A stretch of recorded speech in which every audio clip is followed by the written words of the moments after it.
Welcome back to Highlighting the Way. Today's topic is Moses and the burning bush. I want to start off by saying this cool fact. It wasn't abnormal for bushes to burst into flames on their own in the desert. What was different here is it didn't burn up or get consumed by the fire. Just keep that in mind. Let's get into the Bible. Exodus chapter 3. Now Moses was keeping the flock of his father-in-law Jethro, the priest of Midian. And he led his flock to the west side of the wilderness. And he came to Horeb, the mountain of God. And the angel of the Lord appeared to him in a flame of fire out of the midst of a bush. And he looked, and lo, the bush was burning, yet it was not consumed. And Moses said, I will turn aside and see this great sight, why the bush is not burned. When the Lord saw that he turned aside to see, God called to him out of the bush. Moses, Moses, he said. Here I am. Do not come near. Put off your shoes from your feet, for the place of which you are standing is holy ground. And he said, I am the God of your father, the God of Abraham, the God of Isaac, and the God of Jacob.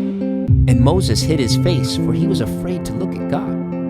Then the Lord said, I have seen the affliction of my people who are in Egypt, and I have heard their cry because of their taskmasters. I know their sufferings, and I have come down to deliver them out of the hand of the Egyptians, and to bring them out of that land to a good and broad land, a land flowing with milk and honey.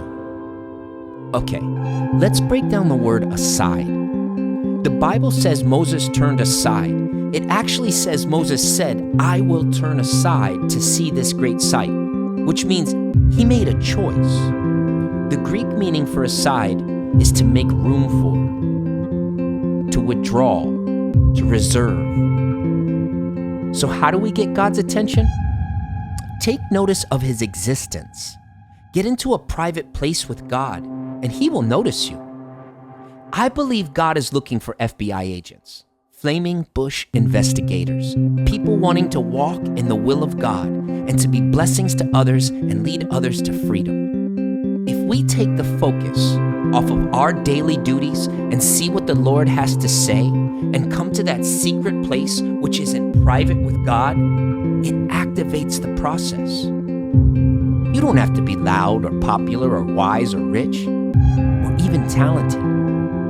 Moses turned away from his flock to see what God had to say. What do you need to turn away from to see what God is directing you to do today? Let's not be so busy we don't see the burning bushes in our areas every day. Stay tuned for Volume 2 because Moses' ability to investigate has a purpose much bigger than him. He's about to lead God's people out of slavery into a promised land, a place where they were captive for 400 years. What will your investigation turn up? Until next time, go investigate. Love and peace to you all.